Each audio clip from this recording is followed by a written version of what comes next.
নমস্কার। আজ আপনাদের শোনাব শ্রীযুক্ত বুদ্ধদেব গুহর লেখা একটি অনন্য জঙ্গলের কাহিনী, জঙ্গলের জার্নাল। গৌহাটি এয়ারপোর্টের কাছাকাছি আসতেই সন্ধে হয়ে গেল। প্লেন থেকে দেখা গেল নিচের পাহাড়ে পাহাড়ে আগুন লেগেছে। আগুনের বেশিটাই পাহাড়গুলোর কাঁধে বা মাথায়। মার্চের মাঝামাঝি সচরাচর বন পাহাড়ে এরকম আগুন লাগে না, লাগে আরও পরে। একটু অবাকই লাগলো দেখে, তবে এবছর গরম খুবই তাড়াতাড়ি পড়ে গেছে। মে, জুন, জুলাইতে যে কি হবে ঈশ্বরই জানেন। কলকাতা থেকে আসা ফ্লাইট 249 ল্যান্ড করলো অধুনা গুয়াহাটিতে। সিঁড়ি লাগলো, সিঁড়ি দিয়ে টারমাকে নামছি। এমন সময় ইন্ডিয়ান এয়ারলাইন্সের সাদা পোশাক পরা এক ভদ্রলোক আমার নাম জিজ্ঞেস করলেন। তারপরেই বললেন, মজুমদার সাহেব আসছেন, ওর গাড়িটা একটু ঝামেলা করছে, আপনি লাগেজ ছাড়িয়ে নিয়ে বসুন। উনি এই এসে গেলেন বলে। ভালো করে চেয়ে দেখি গৌরচন্দ্র ব্যানার্জি, দারুণ তবলা বাজান। জ্ঞানবাবুর ছাত্র ছিলেন। বললাম, বায়া তবলা? গৌরদা বললেন, বাক্সবন্দি, সবে এসেছি ট্রান্সফার হয়ে। মজুমদার সাহেব মানে কল্যাণ মজুমদার, দীর্ঘদেহী, অবিবাহিত, ছটফটে, হঠাৎ রাগী কিন্তু ভালো মানুষ কল্যাণ এখন ইন্ডিয়ান এয়ারলাইন্সের গৌহাটি স্টেশন ম্যানেজার। কল্যাণ একজন সাহিত্যিকও। একটি গল্প সংকলন ও একটি দুটি উপন্যাসও প্রকাশিত হয়েছে ওর। উপন্যাসটি ওর জীবিকা নিয়ে, এক আকাশ অন্য দিগন্ত। চমৎকার লেখা, লোকমুখে শুনেছি ওর একাধিক গল্পের ছবিও হয়েছে। মাল ছাড়াতে ছাড়াতেই কল্যাণ এসে গেল, এক মুখ হাসি নিয়ে। তারপর ওর গাড়িতে চড়িয়েই নিয়ে গেল শহরে। রাতটি কাটিয়েই পরদিন ভোরে কাজিরাঙা যাব। কুবের ইন্টারন্যাশনাল বলে একটি হোটেলে নিয়ে গেল কল্যাণ। সেখানে ফ্রন্ট অফিস ম্যানেজার মিস্টার পল খাতির আত্মি করলেন অনেক। তিনি নাকি কলকাতার পার্ক হোটেলে ছিলেন, আসলে পাল। আধুনিক হোটেলের ম্যানেজার হতে হলে পালে হাওয়া আটকায়, তাই পল হয়েছেন।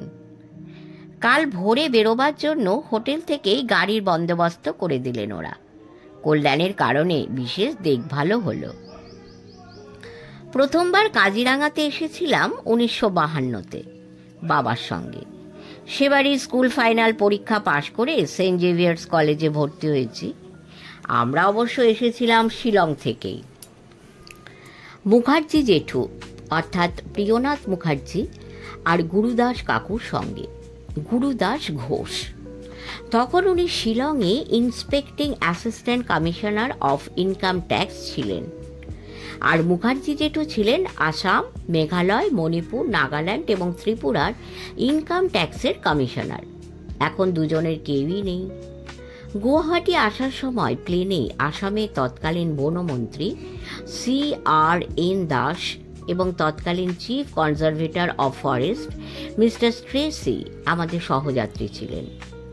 পরে ওরা গৌহাটি থেকে এবং আমরা শিলং থেকে গিয়ে মিলিত হয়েছিলাম কাজিরাঙায়। শিলং পাহাড় থেকে গাড়িতে নেমে এসে পথে নগাঁওয়ে সার্কিট হাউসে এক রাত ছিলাম। সঙ্গে মুখার্জি জেঠুর ছেলে গোপাল, যার ডাক নাম গোপাল কিন্তু ভালো নাম স্মৃতিকণ্ঠ, এবং নমুও অর্থাৎ নমিতা ছিল। গোপাল আমারই সমবয়সী, বন্ধুও।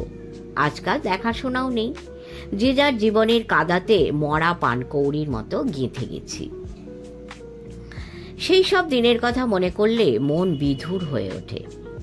যে দিনগুলো পেছনে ফেলে এলাম সেই দিনগুলোই ভালো। চিফ কনজারভেটর স্ট্রেসি সাহেব নিজে আমাদের ফ্লোরিকান পাখি চিনিয়েছিলেন, যাকে বলে বেঙ্গল ফ্লোরিকান। চিনিয়েছিলেন রাইনো বার্ড।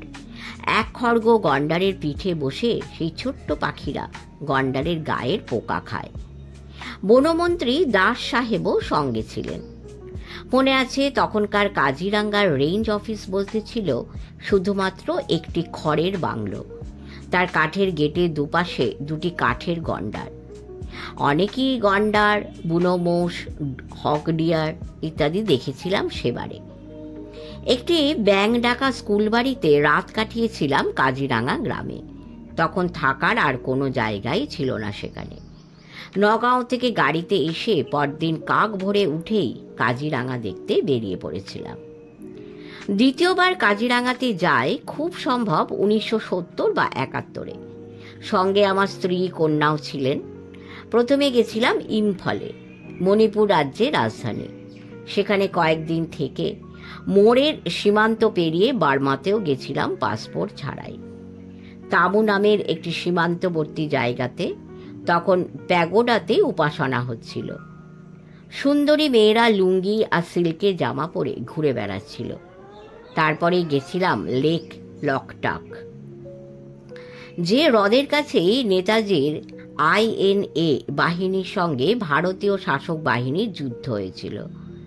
টিনের চালে মেশিন গানের গুলি ঝাঁঝরা করে দেওয়ার চিহ্নও দেখেছিলাম 1956-তে। তখন মা বাবার সঙ্গে প্রথমবারে ইম্ফলে যাই। মণিপুর থেকে গাড়িতে করে চমৎকার সব পাহাড়, উপত্যকা, ঝর্ণা পেরিয়ে এসেছিলাম নাগাল্যান্ডের পথে বর্ষাতে।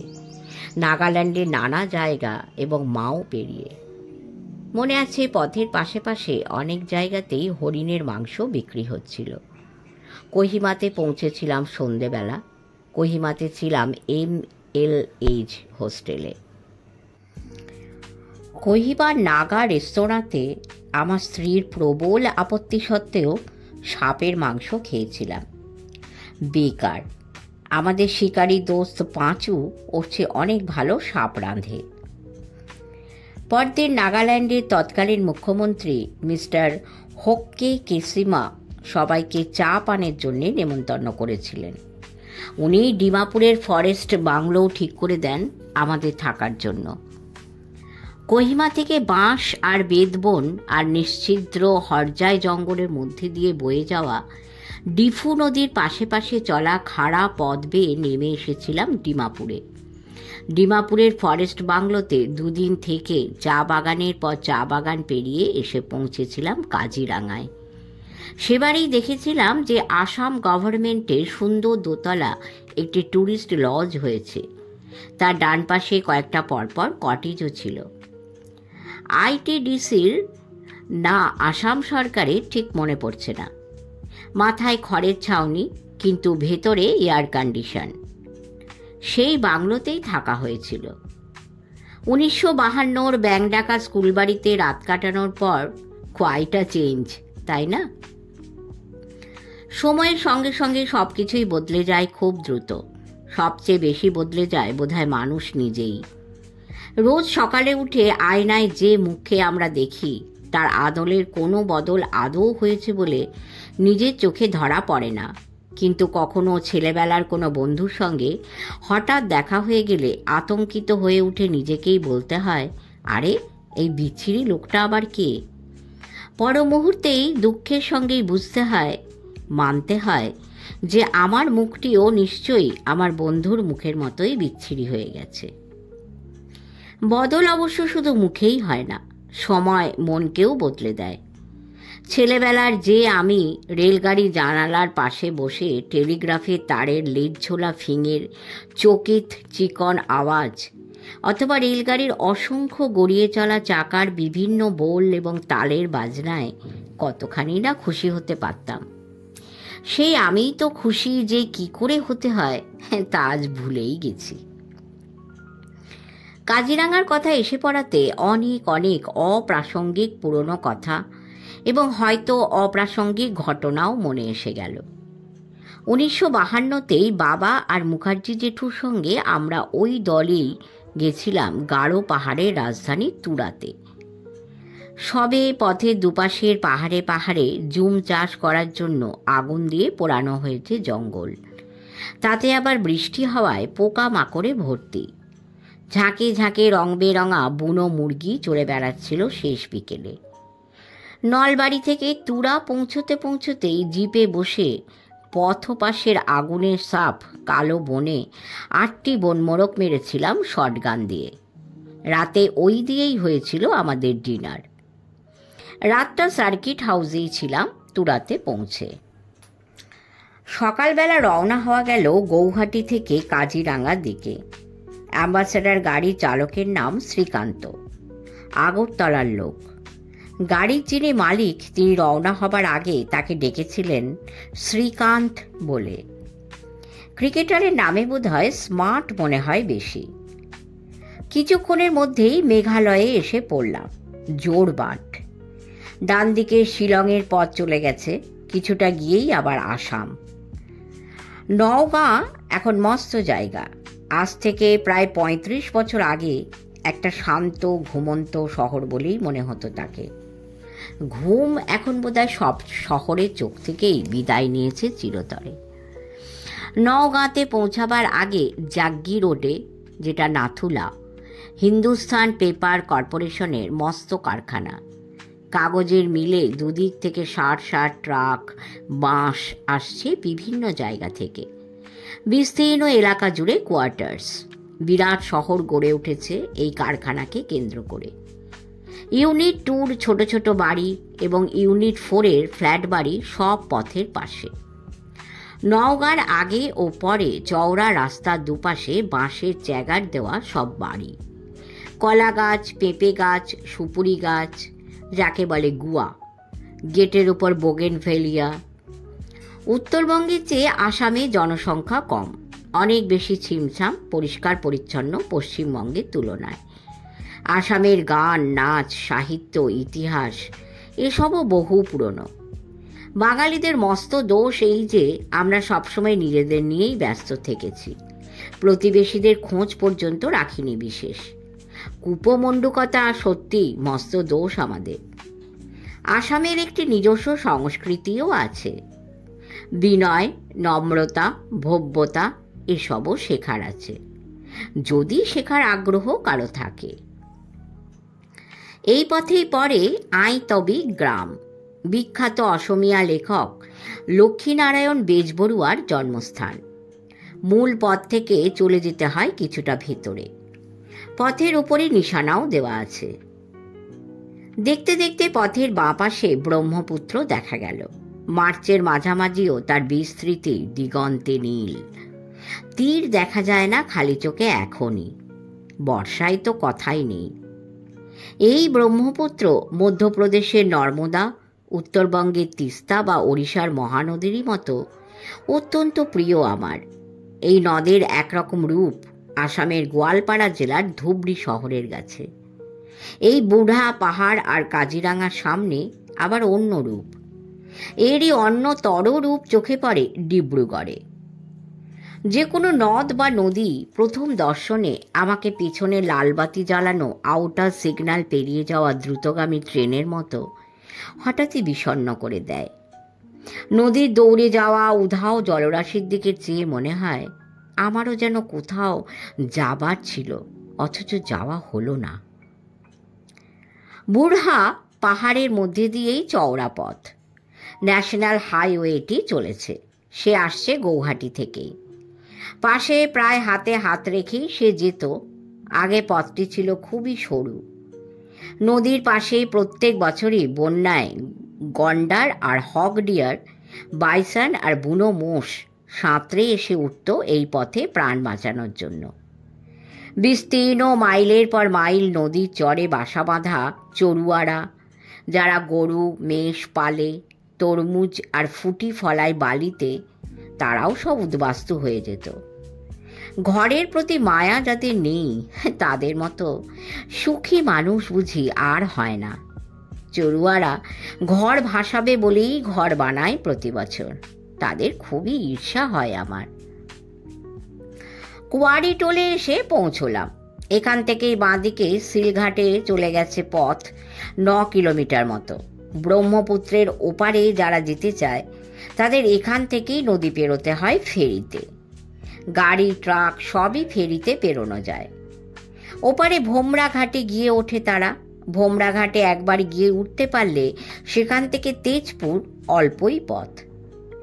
বুড়হা পাহাড়ের মধ্যে দিয়ে গাড়ি চলেছে এখন।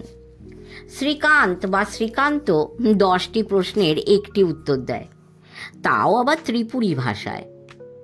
মানুষটিকে সাধু সন্ন্যাসী টাইপের বলে মনে হলো, তার উপর মুখে আবার সর্বক্ষণ পান জর্দা। কিছু শব্দ বাইরে আসে, কিছু আসে না। হঠাৎ পথের বাঁ দিকে চোখ পড়ায় তাকে দাঁড় করাতে বললাম গাড়ি। দেখি প্রায় গোটা পাঁচেক জেনুইন গন্ডার ঘাস খাচ্ছে ব্রহ্মপুত্রের পাড়ের গভীর ঘাসের এবং অন্যান্য হরজায় গাছগাছালির বনে। কাল দুপুরে বোধহয় কোনো বিলে গা ডুবিয়েছিল। গা ময় কাদা, এখন শুকিয়ে গিয়ে সাদা দেখাচ্ছে। আমাদের গন্ডারেরা আসলে এমন ফর্সা নয়, শুকনো কাদার সাদা পাউডার মেখেই এমন ফর্সা হয়েছে। আফ্রিকান দুখরগোর গন্ডারও দেখেছি পূব আফ্রিকার গোরোঙ্গোরোর মৃত আগ্নেয়গিরির খোলে, সেরেঙ্গিটির ঘাসবনের ভেতরে জলাতে জলহস্তি। আমি তো দেখেইছি। ড্রাইভার শ্রীকান্তকেও একটু ওয়াকিবহাল করার মহৎ উদ্দেশ্যে বললাম, দেখেছ শ্রীকান্ত, ওগুলো গন্ডার, দেখো, দেখে নাও। শ্রীকান্ত তার কথার সঙ্গে পান জর্দার খুশবু উড়িয়ে চোখ না তুলেই বলল, ওইগুলা না দেখানোর আছেটা কি? উত্তেজিত হয়ে আমি বললাম, কও কি তুমি? ও গেন্দা আকে রানা দেখছে, আমার কাকার দোকান আছে কাজিরাঙ্গায়, 8টা গায়ে না, 8টাই একেলগে বার্তা দিছে, দুধের বান ডেকে গেছে কে রে। বুঝলাম দোকান মানে দোকান, তার সঙ্গে গন্ডার দেখার সম্বন্ধ কি? হতবম্ব হয়ে আমি বললাম। তারপর শ্রীকান্ত বলল, আমি যখন ছোট ছিলাম এখানেই ছিলাম। গরুগুলো চড়তো আপন মনেই, কোনো দিন গরুর পিঠে চড়েও যেতাম। চারধারেই গেন্দা, অবশ্য বড় বাঘও ছিল। গত বছরেই তো বর্ষাকালে কাকার 2টো গরু খেয়েছে বাঘে। বাঘ অবশ্য দেখা যায় না, সে চেহারা দেখাবে বলে মনস্থির না করলে তাকে দেখা বড় মুশকিল। এই সকলই আমার দেখা। ভালোই তাহলে, বাহাদুরি না করতে পেরে হতাশ গলায় বললাম আমি। তারপর বললাম, এখন চোরা শিকার কেমন হচ্ছে এখানে? আছে, বলল শ্রীকান্ত। এমনভাবে আছেটা বলল যেন আছেও আবার নেইও। একটু চুপ করে থেকে আবারও বলল, মার্চ মাসেই তো একজনকে গাটকে গুলি করে মেরে দিয়ে গেল। তাই? এটাও তো মার্চ মাসই চলছে? অবাক গলায় বললাম আমি। কি পান খাইবেন নাকি স্যার? ড্যাশবোর্ডের 80 একটা দিউ। আরে, একজন ফরেস্ট গার্ড প্রচারের গুলি খেয়ে মরে গেল, আর আমি পান খাবো কি? হে, তা কি কইবেন আর, এই মারছে তো নয়, হুই মারছে। হুই মারছে মানে? এই গত বছর এই সময় আর কি, 1985-এ। ও তাই বলো। গাড়িটা ডান দিকে ঢোকালো শ্রীকান্ত। টাটার চা বাগান পেরিয়ে এসে টাটারই অন্য একটা বাগানে, হাতিখুলি বাগান, এরই পাশে ইন্ডিয়ান ট্যুরিজম ডেভেলপমেন্ট কর্পোরেশনের ট্যুরিস্ট লজ। আসাম গভর্নমেন্টের লজও আছে, ডরমিটারিও, অনেকই থাকার জায়গা। গুয়াহাটি থেকে 217 কিলোমিটার চলে এলাম দেখতে দেখতে। যে পথটা ছেড়ে দিয়ে শ্রীকান্তর গাড়ি ডান দিকে ঢুকলো, সেই পথটায় দুপুরের আলো ছায়ার মধ্যে উড়ে উড়ে দুলতে দুলতে চলে গেল সাইখোয়া ঘাট। অত দূর যাবার ইচ্ছে ছিল না। ইচ্ছে হলো মেথনি চা বাগান পেরিয়ে, বোকাহাট পেরিয়ে ধানসিঁড়ি পোলো ক্লাবে গিয়ে একটু ঘুরে আসি। জীবনানন্দ দাশের কবিতার কথাও মনে হলো। আইটিডিসি লজের অ্যাসিস্ট্যান্ট ম্যানেজার সনৎ কর বাঙালি বটেন, কিন্তু কাজিরাঙ্গারই বাসিন্দা। অসমিয়াই হয়ে গেছেন, বাংলা বলেন এই পর্যন্ত। বাংলা পড়াটলার পাঠ চুকে গেছে। দোষটা তাদের নয়, বাংলার বাঙালিদেরই। বাংলার সংস্কৃতি, ভাষা, সাহিত্য সব কিছুই যে বাংলার বাইরে ধীরে ধীরে মরে যাচ্ছে, তার জন্য আমরাই দায়ী। এর ফলটা বোঝা যাবে আরও 15-20 বছর পরে। তখন আর কিছুই করার থাকবে না। সনৎ কর খাতির যত্ন করলেন, ভালো ঘরও দিলেন। কাজিরাঙ্গা ন্যাশনাল পার্কের এলাকা এখন প্রায় 450 বর্গ কিলোমিটার মতো। 1971 সাল থেকে কার্বি অ্যালং পাহাড় শ্রেণীর 32 বর্গ কিলোমিটার মতো এলাকাও এর মধ্যে আনার কথাও চলছে, কিন্তু এখনো কিছু হয়নি। কার্বি কিন্তু একটি ভাষার নাম। এই ভাষা যে পাহাড়িরা বলে তারা হচ্ছে মিকির, আদিবাসী। নির্বিরোধ স্বাতন্ত্র্য বজায় রাখতে ভালোবাসে তারা, এবং উঁচু পাহাড়ে নিজেদের পুরনো জীবনযাত্রা নিয়ে, নিজেদের সামাজিক রীতিনীতি নিয়ে নিজেদেরই মতো সুখে থাকে। এই আধুনিক সভ্য মানুষদের প্রতি তাদের আস্থা বিশেষ নেই, তাই তারা তাদের এড়িয়েও চলে। ওদের নিজস্ব সুখ নিয়ে ওরা সুখে আছে। অ্যালং কার্বির এই অঞ্চলের অন্তর্ভুক্ত না হলেও বুড়া পাহাড় থেকে গোটাঙ্গা, সিলডুবি অঞ্চল, পানবাড়ি, কাঞ্চনজুড়ি, হলদিবাড়ি এবং ব্রহ্মপুত্রর প্রায় 400 বর্গ কিলোমিটার এলাকাও এখনকার 450 বর্গ কিলোমিটার এলাকার মধ্যে পড়ে। এই সব অঞ্চল বিভিন্ন সময়ে যুক্ত হয়েছে এই এক খড়গ গন্ডারের অভয়ারণ্য কাজিরাঙার সঙ্গে। শুধু ব্রহ্মপুত্রই নয়, কত ছোট ছোট নদী আর বিল যে আছে এর ভিতরে তার ইয়ত্তা নেই। মূল এলাকা কিন্তু উলুবন, যাকে এলিফ্যান্ট গ্রাস আর কিছু কাঠনি মানে কাঠের বা বড় গাছের জঙ্গল, মরা ডিফুলু, ভেংরা, বরজুড়ি, ডিরিং, কোহারা, ডেহিং, ভালুকজুড়ি, আরও কত কি। পশ্চিম দিকে রয়েছে কেউ কেউ। কার্বি অ্যালং পাহাড় থেকে নেমে এসে ব্রহ্মপুত্রে গিয়ে মিশেছে দক্ষিণ থেকে উত্তরে। এইসব নদীর মধ্যে মধ্যে যেসব ছোট ছোট চরের দ্বীপ গজিয়েছে তাদের বলে চাপাড়ি। জানোয়ারের মধ্যে এখানে আছে গেন্দা বা এক খড়গ গন্ডার, হাতি, বুনো মোষ, আফ্রিকায় যাদের বলে ওয়াটার বাফেলো, ভারতীয় বাইসন বা গাউর, সম্বর, হকডিয়ার, উল্লুক বা হোয়াইট ব্রাউড গিব্বন, লাঙ্গুর, সাদা মাথার বাঘ, নানা রকম সিভেট, ক্যাট, বেজি, উদবেড়াল, ভালুক, সোয়াম্প ডিয়ার আর গাঙ্গেয় ডলফিন। পাখিও আছে নানা রকমের, স্কাইলার্ক, স্পট বিল্ড এবং ধূসর পেলিকান, নানা রকম বক, যারা কাদা মাখা হাতিদের পিঠে চড়ে পিঠের পোকা খেতে খেতে মাহুতের মতোই তাদের চড়িয়ে বেড়ায় মেঘহীন নীলাকাশের বেড়া ঘেরা নরম দুপুরের ঘাসের বনে বনে। আছে নানা জাতির ঈগল, বেঙ্গল ফ্লোরিকান, গন্ডারের গায়ের পোকা খাওয়া ছোট ছোট টিক বার্ড অথবা রাইনো বার্ড। সাপেরা এবং তাদের জাত ভাইয়েরাও কম নেই।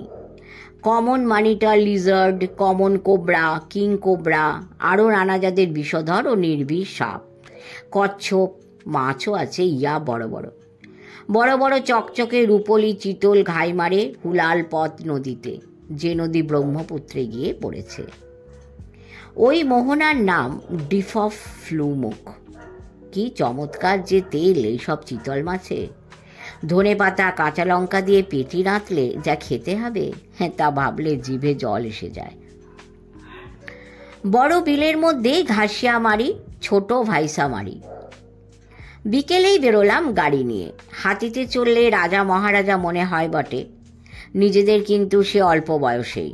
যখন পেটে চর্বি ছিল না তখন হাতিতে চড়ে বিহার ও ওড়িশার অনেক জায়গায় এবং উত্তরবঙ্গের তিস্তার চরে চরে একসময় শিকার করেছি। কিন্তু এখন হাতিতে চললে চিতলের পেটি আর তেলকই খাওয়া পেটের চর্বি কেড়ে কেড়ে করে আর্তনাদ করে ওঠে। রাজা মহারাজা হওয়া বড়ই কষ্টের, তাই তা হওয়ার শখ বর্জন করেছি বাধ্য হয়েই। একদল হাতি দাঁড়িয়ে আছে মিহিমুখ বিলের পাশে। শুকিয়ে যাওয়া কাদায় তাদের প্রত্যেককে চিত্র পরিচালক তপন সিংহের শপথ হাতি বলেই মনে হচ্ছে। বাঁদিকে একটি একলা দাঁতাল দাঁড়িয়ে কি ভাবছে। অসমিয়াতে এদের বলে বুরুনটিকা। কাদা মেখে কিম্ভূত কিমাকার মূর্তিতে সে দাঁড়িয়ে আছে, বর্ষাকালের কলকাতার ময়দানের জার্সি পরা কাদামাখা ফুটবলারেরই মতো।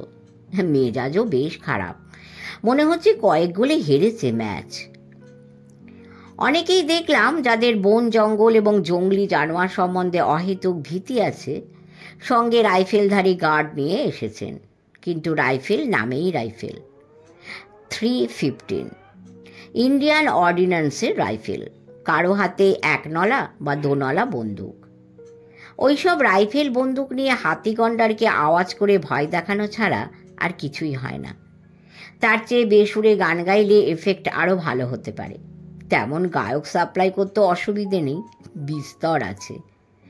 অবশ্য এটাই ঠিক যে গার্ডদের কাজই তো প্রয়োজনে ওদের শুধু ভয় পাওয়ানো, মারা নয়। আমার সঙ্গে গাইডের নাম বীরেন দত্ত, সরু গোঁফ, মিষ্টি চেহারা। কাজিরাঙা রেঞ্জার শ্রী গুণিন শইকিয়ার সঙ্গে আজ দুপুরে অনেকক্ষণই ছিলাম চোরা শিকারীদের সঙ্গে সংঘর্ষের কথা ভালো করে জানতে। এই ঘাসি কাজিরাঙাতে গাছ আছে নানা রকম, তবে এসব গাছ বন পাহাড়ের গাছেদের থেকে অনেকই আলাদা, চেহারাও অন্যরকম। বাংলার টোপর পরা বর আর আফগানিস্তান বা উগান্ডার বরের চেহারায় যেমন তফাৎ থাকে, এখানে শিমুল, শিশু বা হিজল, গামারি বা সিধা গাছের সঙ্গেও বিহার, উড়িষ্যা বা মধ্যপ্রদেশের ওই গাছেদের চেহারার বিস্তর ফারাক। স্থানীয় ভাষায় এইসব গাছকে বলে পোমা, নাহর, বনশুক, গামারি, সিধা, বরুণ, সাতিয়ার, এজার, হুঁয়ালো, ভেঁলো। ভেঁলো হচ্ছে শিমুল বা সাতিয়ানার মতো, তক্তা হয় তাতে। এজার গাছে গাছে বৈশাখে সুন্দর ফুলও ফোটে, গোলাপি। চৈত্রে এখন পত্রহীন, উলঙ্গ হয়ে অসংখ্য হাত আকাশের দিকে তুলে উদ্বাহু হয়ে পথপাশে সারি সারি এজার যেন বৃষ্টির প্রার্থনা জানাচ্ছে। তবে বৃষ্টির বাড়ি এখনো অনেক দূরে। কাঠনিতে বড় বড় শিমুলই বেশি, 2-4টে বড় বড় বট অশ্বত্থও আছে।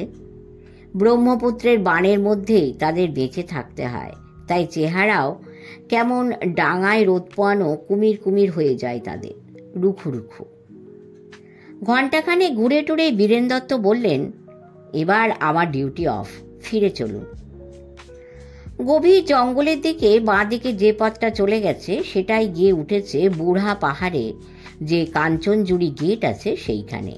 সে পথে যেতে পারলে ভালোভাবে দেখা যেত, কিন্তু পারমিশন নেই। সে পথে নাকি রাইফেল বন্দুকধারী গার্ডরা ছাড়া অন্যদের সঙ্গে যাওয়ার কোনো অর্ডার নেই।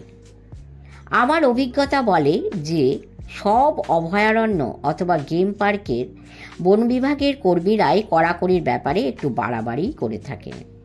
তারা ছাড়াও যে বন জঙ্গল বা বন্য প্রাণী সম্বন্ধে অন্য কেউ কিছু কিছু জানতে পারেন, এমন কথা ভাবাও বোধহয় তাদের অনেকের পক্ষেই মুশকিল। অবশ্য ট্যুরিস্টদের বেশিরভাগই যে জানেন না এটাও ঠিক, তাই তাদের খুব একটা দোষও দেওয়া যায় না। তবে ব্যতিক্রম কোনো কোনো ক্ষেত্রে করলে সেই অভয়ারণ্যেরই প্রচার হতে পারে, তাতে লাভ তাঁদেরই। পূর্ব আফ্রিকার বনে পাহাড়ে ভক্স ওয়াগ কোনো কম্বি গাড়িতে করে একা একাই যখন ঘুরছিলাম, তখন তার ড্রাইভার কাম গাইডও আমার সঙ্গে শ্রী বীরেন দত্তর মতোই ব্যবহার করেছিলেন। গাড়ি থেকে নামলেই নাকি সিংহ ক্যাক করে ঘাড় কামড়ে ধরবে, নয়তো নাব্বুন ভাইপার সাপ হিস হিস করে এসে কামড়ে দেবে। নিদেনপক্ষে শেরসি মাছি তো আছেই। ওর কথা আমি অবশ্য শুনিনি, যদিও আফ্রিকা ছিল বিদেশ। নিজের দেশের বন বিভাগের কর্মীরাও যদি বিদেশের কর্মীদের মতোই ব্যবহার করেন তাহলে দুঃখ তো একটু হয়ই। দর্শনার্থীদের মধ্যেও কে যে কেমন সে সম্বন্ধেও একটা মোটামুটি ধারণা থাকলে ওদের পক্ষেও ভালো। নিজের পরিচয় যতটুকু একজন ভদ্রলোকের পক্ষে নিজ মুখে দেওয়া সম্ভব তা দিয়েও ছিলাম রেঞ্জার শ্রী শইকিয়াকে। তা সত্ত্বেও ভালোভাবে ঘোরা হয়ে উঠল না। বীরেন দত্তকে চা সিঙ্গারা খাওয়ালাম গেটের বাইরে এসে, পান জর্দাও। কিছু সোয়াম্প ডিয়ার, হগ ডিয়ার, একটি একোয়ারা গ্রে পেলিকান, একটি মেছো ঈগল এবং হুলাল পাথে সেই উল্টোনো পাল্টানো বড় বড় চিতল মাছ ছাড়া আর কিছুই দেখা হলো না। আগেই শুনেছিলাম গত বছরে অর্থাৎ 1985-তে মতিলাল বড়ুয়া নামের একজন ফরেস্ট গার্ড চোরা শিকারীদের গুলিতে এখানে প্রাণ হারান, মার্চের 28 তারিখে। ট্রেসি সাহেবের আমলেও এ অঞ্চলে গন্ডারের চোরা শিকার ছিল, কিন্তু তখন আগ্নেয়াস্ত্রর এমন ছড়াছড়ি ছিল না। ইংরেজরা তখন সবে দেশ ছেড়ে গেছেন, তাদের সময়কার আইন শৃঙ্খলা কানুনের ভয় ডর তখনও কিছু বেঁচে ছিল। এখনকার ভারতীয়দের মতো সকলেই স্বাধীন হয়ে যায়নি তখনও। যথার্থ স্বাধীনতা মানেই যে জীবনের অনেককে ক্ষেত্রে স্বেচ্ছারোপিত পরাধীনতাও, এমন কথা আমরা মানিনি বলেই দেশের এমন আহামরি অবস্থা আজকে। সৈয়দ মুস্তাফা আলী দেশে বিদেশেতে লিখেছিলেন যে কাবুল শহরের পথে ঘোড়ার গাড়িতে করে যাচ্ছেন মানুষজন, খচ্চর, উট, গাধা, সবাই নিজের খেয়ালে পথ চলছে। ঘোড়ার গাড়ি তাদের সবাইকে কাটিয়ে ডাইনে বাঁয়ে করে এঁকে বেঁকে পথ চলেছে। মানুষদের তো বিশেষ সমীহ করেই। আলী সাহেব অবাক হয়ে জিজ্ঞাসা করেছিলেন, তোমাদের এখানে কি আইন কানুনের কোনো বালাই নেই? সঙ্গী তাচ্ছিল্যের সঙ্গে বলেছিল, আমরা হচ্ছে স্বাধীন জাত, আমরা কি তোমাদের মতো পরাধীন? এখানে সকলেই স্বাধীন, যার যেরকম খুশি সেরকমই চলবে। সেই ধরনের স্বাধীনতা ছিল বলেই আফগানিস্তানের আজ এই দুরবস্থা। আমরা ভারতীয়রাও এখন সেই রকমই স্বাধীন হয়েছি। ভয় হয় আমাদের দেশের অবস্থাও আফগানিস্তানের মতোই না হয়। প্রত্যেক স্বাধীনতার মধ্যেই যে এক ধরনের স্বেচ্ছা পরাধীনতার ব্যাপার থাকেই, যা না থাকলে এবং যা না মানলে কোনো দেশই এগোতে পারে না, তা এতদিনেও আমরা শিখে উঠতে পারলাম না। ট্রেসি সাহেবের সময়ে দিশি চোরা শিকারীরা গাদা বন্দুক ব্যবহার করত। 1980 পর্যন্ত এখানে গন্ডারদের চোরা গর্তে ফেলেই কবজা করত চোরা শিকারীরা। গন্ডারদের এক আশ্চর্য স্বভাব আছে, তারা একই জায়গায় কিছুদিন ধরে নোংরা করতে থাকে। সেখানে ছোটোখাটো পাহাড় জমে উঠলে সেই জায়গা বদলায় তারা। ওই সময়ের ভালো আগ্নেয়াস্ত্রহীন চোরা শিকারীরা সেরকম জায়গার কাছাকাছি লুকিয়ে থাকত। তারপর গেন্দা নোংরা করার সময় লেজ উপরে তুললেই গুলি করত, ভালো করে বারুদ ঠাসা গাদা বন্দুকের শীষের গুলি দিয়ে। নরম জায়গায় গুলির ক্ষত হলে সে ক্ষত কখনোই শুকোয় না। গুলি করার পর চোরা শিকারীরা সন্তর্পণে সেই গেন্দাকে অনুসরণ করত। কয়েকদিন পর রক্তক্ষরণে ক্ষরণে সে বেচারি যখন জলশক্তিহীন হয়ে মাটিতে পড়ে যেত, তখন তারা তার খড়গ কেটে নিয়ে যেত দাও দিয়ে, কুপিয়ে কুপিয়ে তাকে মেরে। এত শিক্ষার প্রসারের পরও পৃথিবীর নানা দেশের অনেক গন্ডার সদৃশ্য মোটা চামড়ার বড়লোক, যারা শুধু নিজেদের ভালোটাই বোঝে, অন্যের চিন্তা আদৌ করে না, তারা নিজেদের চিরদিনই তরুণ রাখবার জন্য গন্ডারের খড়গের গুঁড়ো দিয়ে বানানো একরকম ওষুধ এখনো খায়, টোটকাতে বিশ্বাস করে। ওই গুঁড়ো নাকি বুড়োদেরও জোয়ান করে দেয়, ধারণা তাদের। সেই কারণেই পৃথিবী থেকে গন্ডার প্রায় লোপ পেয়ে যেতেই বসেছে।